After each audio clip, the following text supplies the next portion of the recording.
Welcome to the Outthinkers podcast. Plug into fascinating minds and breakthrough ideas that are transforming industries and the world. I'm your host, Kyan Krippendorf, founder of Outthinker Networks, a global think tank comprised of corporate strategists, innovators, and entrepreneurs that are shaping the future of business. If this describes you, join us at outthinker.com. Now, let's dive into this week's episode.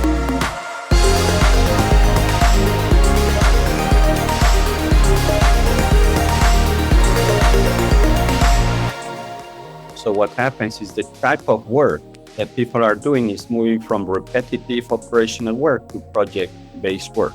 And if you put into the equation that robots and AI is becoming smarter every day, and very soon you could put not just robots to run your logistic warehouse, but to run your HR department or marketing, that piece that was run by people in operations becoming smaller and smaller, like maybe 20% of the whole business, 10%. But the whole space, the whole type of work becomes project-driven, product-driven, change-driven. The future of work is not whether you work from home, from Miami, from Madrid. That's a bit superficial discussion. The real depth of the discussion is that operations will be run without people.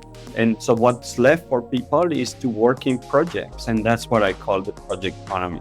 That was Antonio Nieto-Rodriguez, author of Powered by Projects, Leading Organizations in the Transformation Age, also of Harvard Business Review's Project Management Handbook, one of the most popular books on the topic of project management, and 5 other books. He has been featured in numerous journals. His article, The Project Economy Has Arrived, is an HBR bestseller. Antonio is the creator of concepts such as the project economy. His research and global impact have been recognized and included in the top 50 most influential management thought leaders by Thinkers 50. He is the fellow and former chairman of the Project Management Institute, currently VP of the APM Association. He's the creator of the Brightline Initiative, founder of Projects & Co., and co-founder of the Strategy Implementation Institute. Antonio is a prominent advocate of the idea that our business models and paradigms are quickly changing. The future of work is the project economy. The idea that instead of companies being based on hierarchy and operations,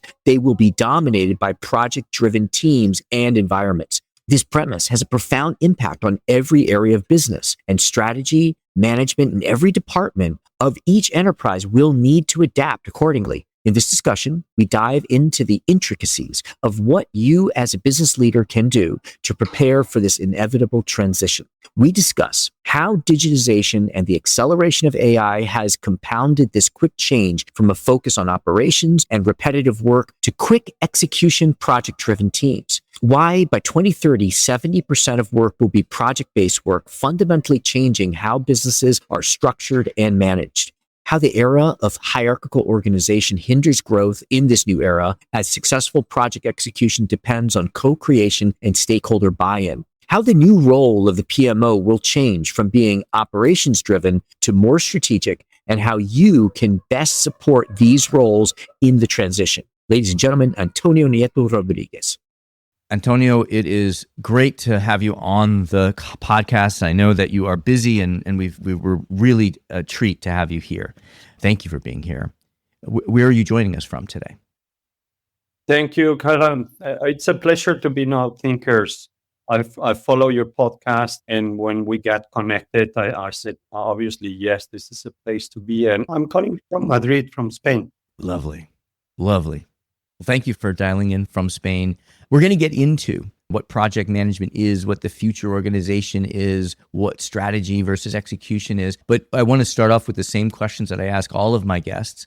The first one is just for guests to know you a little bit more personally, have nothing to do with your work. Could you complete this sentence for me? If you really know me, you know that.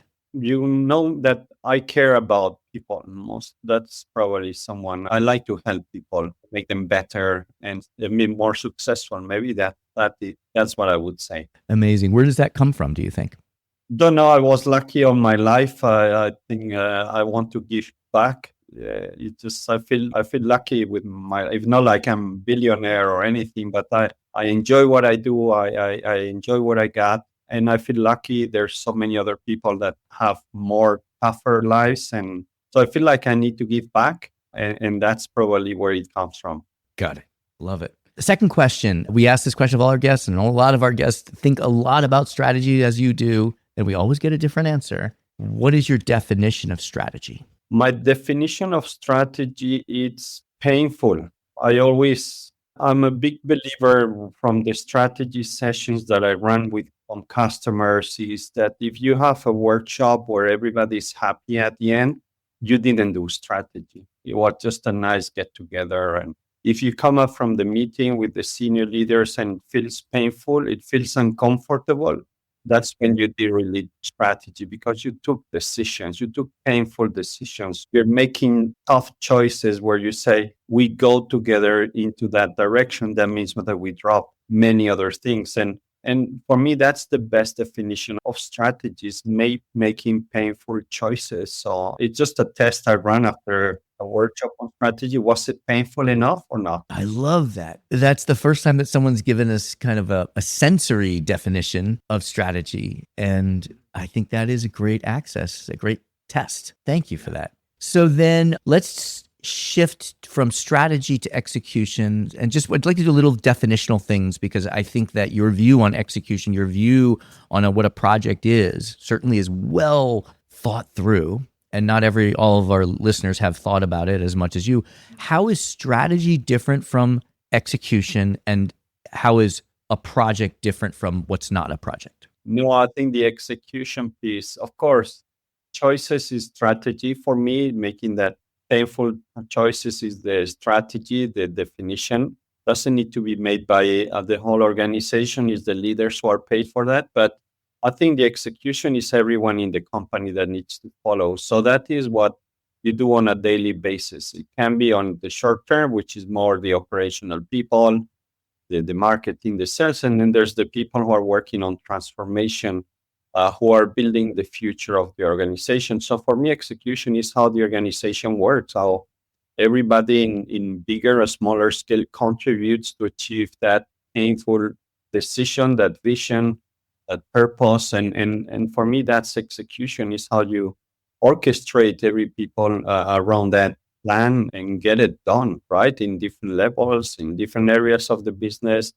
But when we go to work, we go to execute, right? Regardless of where you are. That's great. And so now I'd like to introduce this project lens, and I'm drawing a little bit from one of my favorite books of yours, The Project Economy. And so, a common view of execution is sort of there's a hierarchy and there are cascading goals and there are roles that people play, and they play those roles year after year, and they sort of get a new set of metrics that they need to deliver on. There's sort of a cascading down. But a project is different than a role or an ongoing operation. Can you just tell us a little bit about what, unpack the project economy for us? Sure. The way I come to the project economy, it may be just a bigger picture movement that is happening. I would call it disruption. So every organization has two sides or two mini business models within their companies. One is to run the business, to run it efficiently, automate as much as possible, continuous improvement. That's what I call run the business. But then there's the other side, which is change the business, which is how do we evolve so that we have business in the future? How do we transform ourselves to still be competitive? So there's the run and the change, and they have to coexist, right? So you cannot run without change. You cannot change without run. So they're just together, just the way you allocate resources in a business. Traditionally, you've put more people in the run, so more people working on operations versus a few people working in projects. And over the last 30, 40 years, there has been a shift from operations, people working in operations, to projects, because operations have been automated and more automated. And today there's less need for resourcing to run operations than 5-10 years ago. So what happens is the type of work that people are doing is moving from repetitive operational work to project-based work. And if you put into the equation that robots and AI is becoming smarter every day, and very soon you could put not just robots run your logistic warehouse, but to run your HR department or marketing, that piece that was run by people in operations becoming smaller and smaller, like maybe 20% of the whole business, 10%.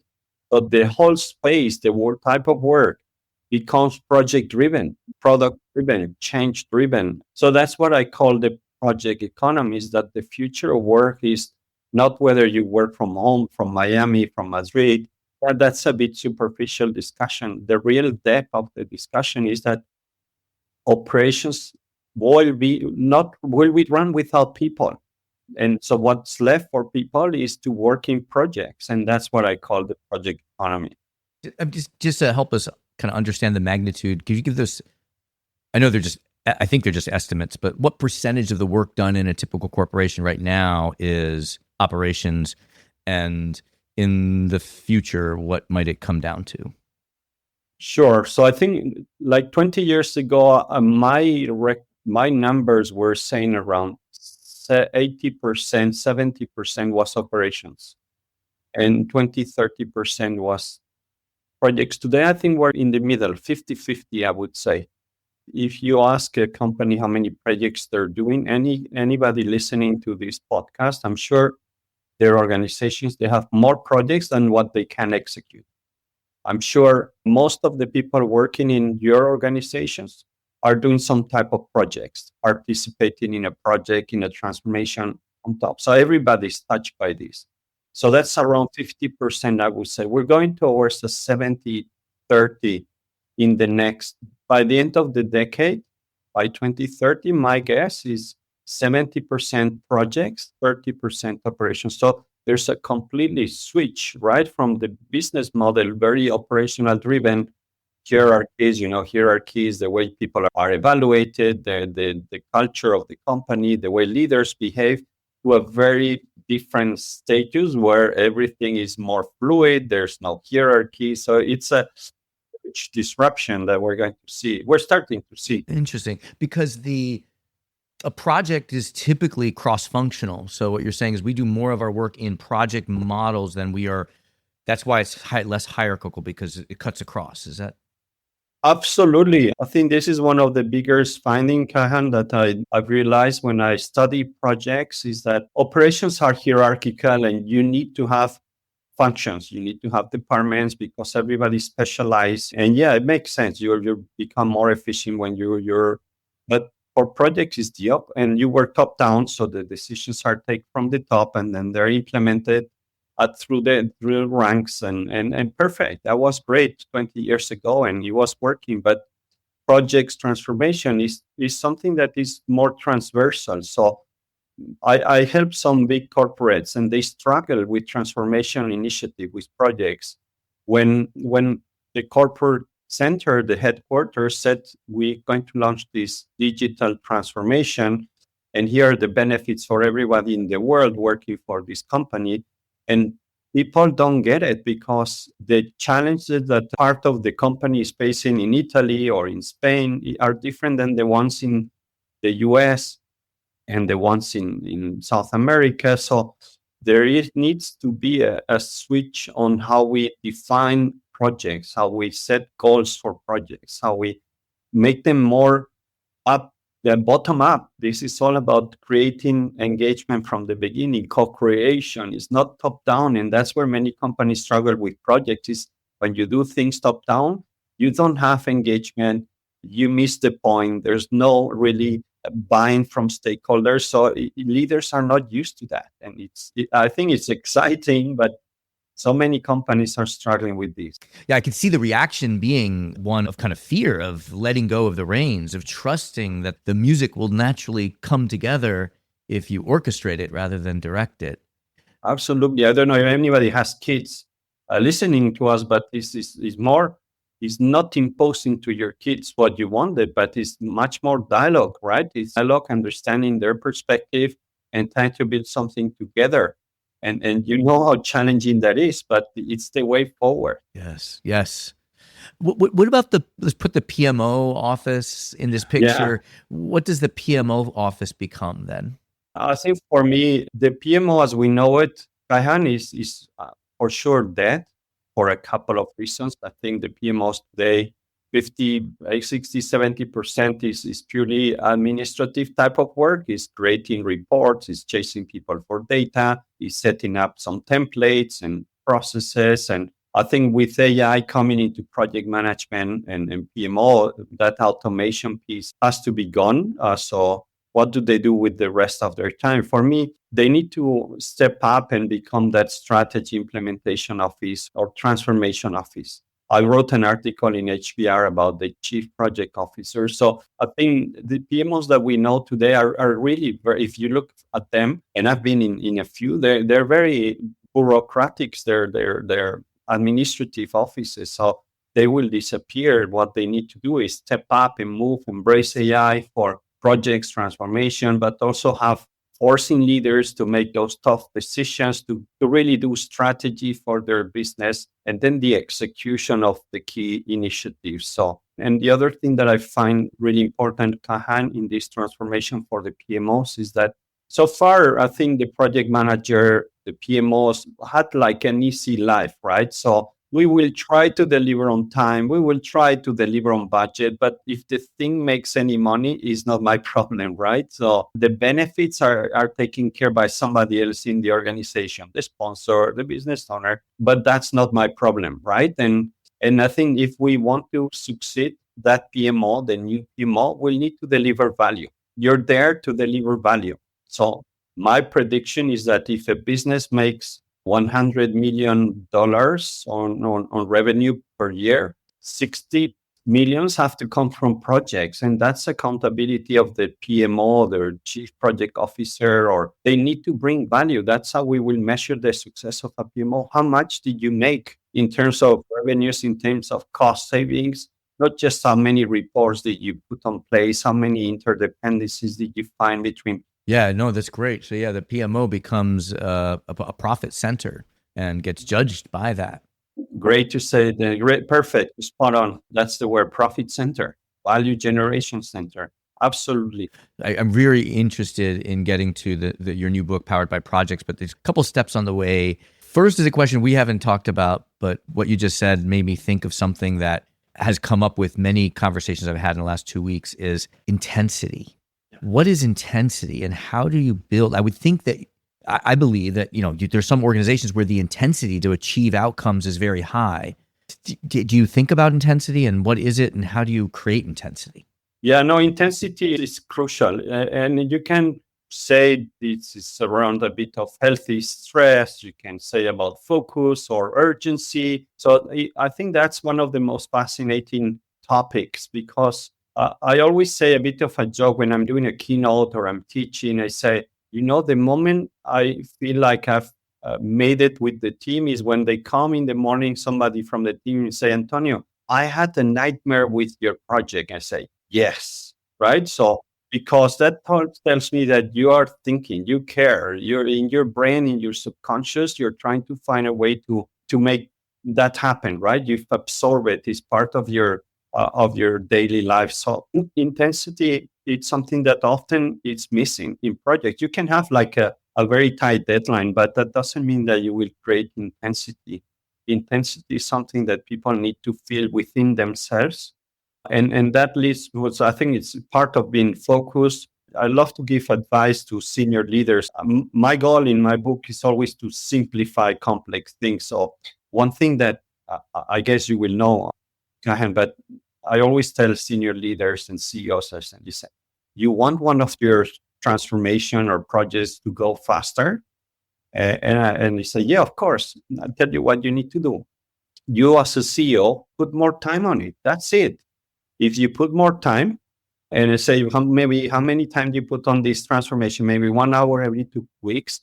Put 1 hour per day, and you'll create that intensity. If the CEO of your company puts 1 hour per day on a transformation, that transformation is going to last like 30% of the time that you were thinking because you get the focused intensity and the support. So this is how I try to engage senior leaders on spending. Remember what we were talking, the operations piece and the change piece. Senior leaders spend 80-90% on the operations piece because that's what they know. That's where you have hierarchy. That's where you can put your command there. But we need the CEOs and the leadership teams more on the change. So you want to accelerate, you want to create intensity, put your executive team to work on a big weekly basis on your most important transformation. Instead of 12 months, it's going to take you 6 months. So often my advice, even if I charge high fees, is very simple. It's common sense. I love that. It puts the onus on the leader, and it's something that they can clear. Going back to, is there a clear outcome? You've given them a clear outcome. How many hours are you spending on it? I think you may have just answered this, but what's the big mistake that leaders today make when it comes to executing strategy? Many. I think they're part of this bigger issue of why there's so bigger failures is because, for example, one of the bigger challenge issues that I see all the time is, I like to make a bit of fun because it's just more enjoyable and see their shocking faces. No, so if I'm running a workshop and I ask them, listen, how often do you launch projects or big initiatives, transformation initiative in this company? And they say, well, listen, we're super innovative entrepreneur. We launch an initiative every 4 weeks and yes, we're fully behind and yes. And then I ask them, how often do you finish or close projects? That's a tough question. So I think the last time we finished a project was maybe 6 months ago. So when you launch more projects and you finish, you're not doing your job as a leader, right? You're creating more mess because the projects that you are ongoing, they're just going to struggle. And the one that you launch, it's just going to be a mess. So I think leaders don't realize that it's not about launching more projects. That's easy. Everybody can do that. It's about launching the right ones, but also focusing on completion. One of the bigger topics that we don't focusing now is closing projects. That's where we need to show that we are good at creating that value that we invested on. So I think leaders, for example, they are very bad at that. So launching, yes, but anybody can launch. It's about choosing the right one and closing faster projects so that we create capacity and space for the new initiative. So that's where they're really bad. The sponsorship is one of the things that it's always, they struggle because, and I don't think they do it on purpose, but they feel much more comfortable in operations. That's where they grew up and that's why I do a bit of coaching in my side, kind of in my consulting. I get more and more requests on leaders who have been running operations. They now move into transformation and they don't know how to do it, right? It's very different model. So then the coaching is something very important, helping them to step up into that unknown, and they can still be big leaders, but in different ways. So that's another area where they struggle, Kaihan. So for me, leaders is for example, one of the things I focus a lot is teaching modern project management for not just project managers, but the whole organization. That's the request. I say, I will not teach the organization if I cannot spend half a day with your senior leaders, because they play such an important role in successful execution that I will maybe make a lot of money, but you will not progress if I just teach your employees or middle. The people that need to be taught is the senior leader. So give me that time. Otherwise, we don't work together. So they have to learn. They never learn. Some of them know, I'm sure, but not the majority. Yes, I love this point about growing up in operations. And that's often why the transformation is slow at the top, because the people who got to the top were evolved in kind of the older or the structure or mindset that we're looking to evolve away from. So I would love to talk about powered by projects, leading organizations in the transformation age. Why did you decide to write this book, which will, at the time of this recording, is not yet published, but for most people who listen to this will be able to order it? What's the topic and what motivated you to write this book? Yeah, so I think that, writing books is never easy. At least for me, it's a painful process. So it's strategic. Yeah, it's strategic.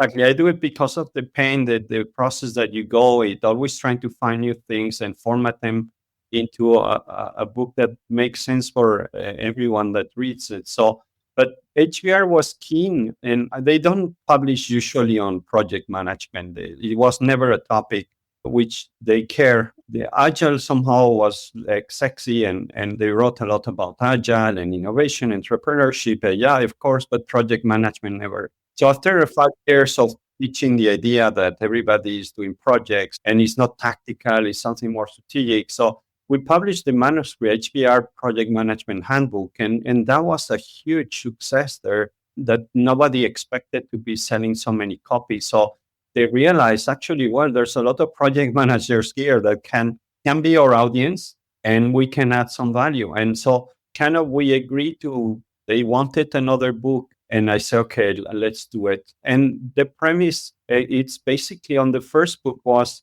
Kaihan, is the handbook was, everybody's a project manager. Most of them don't know it. So here's a handbook. So how can you become better? And I talk about the project canvas, which makes everything very simple. The premise of this book is every organization is project driven, but none of our leaders don't know it, right? And so here's a book to help you to move from that operational driven organization to a project driven organization. So this is sort of the half day that you spend with leaders when you work with a client. This is exactly.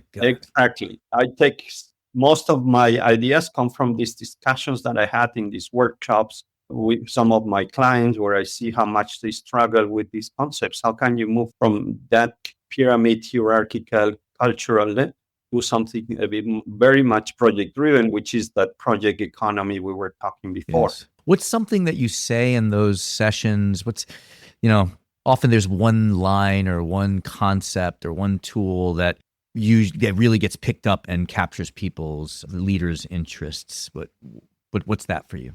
Well, I think one of the topic, or the liner I like to say is, do you know what's the best definition of a project? I tell them.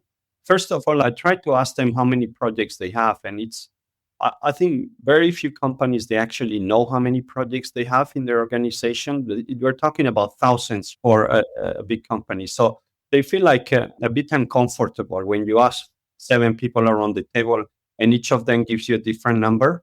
They don't look very smart. But then I tell them, listen, do you know what's the best definition of a project? Is the future. So a project is the future. Projects build the future of your organization. And you're telling me you don't know how many you have?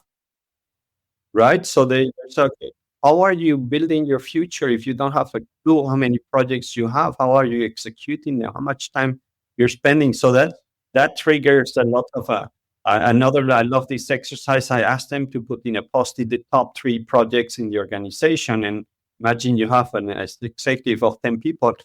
And then everybody comes with very different views, right? If I ask the top leaders of these companies, what are the top 3? I expect just 3, not 50, right? That shows me that you guys are not doing the job. So these are very simple exercises to put them on the spot to say, listen, you're not doing what you should be doing, which is building the future. The running of this business is running, right? It just spend the time where you can create the future and support those people. Love it. I love it. Oh, wow. That opens up so many questions, and there's so much more to talk about, but we're reaching the top of our time with you. But luckily for our listeners, you have a lot of resources and entry points for them to be able to learn from you and access you. You've launched your consulting firm, Projects and Company. You have your new book coming out, Powered by Projects. What are you working on, and how can people connect with you, follow you, and continue to learn from you? Oh, thank you for that opportunity. And yeah, the book, I think that will come. I think it's going to be available for sale soon. And then we'll do webinars with HBR and things. I think what I'm most focused now, Kahan, is I want to build this new consulting. I could be a freelance, and I know there's hundreds of freelance, thousands, but I thought I want to take on the big consulting firms. I think the big PwCs, the Deloitte, the McKinsey, these big firms who have been so successful and take advantage of. I think there is a way to disrupt the consulting business. So I think it's very ambitious, but working in the Projects and Co is a network, a bit like you're doing, Kaihan, to get the best people and go to an organization. Listen, we're going to help you to transform twice as fast, right? And it's going to cost you twice as less cost. So We're not here to make huge amount of money to help you and build your transformation muscle. You need to have it on your own. You don't need to rely on big. So that's kind of my bigger kind of target now is how can we disrupt the big consulting market so that we can generate more value for organizations. That's projects we call, and that's what keeps me now busy on how to get into organizations with this concept. Yeah. I love it. I love it. Excellent. And so if people want to follow you, what's the best way to do that? LinkedIn is always the number one, easy. And then I have my two websites, Nieto-Rodriguez.com and then projectsandco.com. Okay, Antonio, thank you so much for taking the time to share a little bit of the work that you do. Thanks for doing all this work for us and the impact that it is having on organizations and industries and society is really profound. And we are grateful for you to sit down with us for a little bit. Thank you. Thank you for what you're doing, Kehen, with Thought Thinkers and all the other stuff as well. I know you're doing a lot, so thank you for that.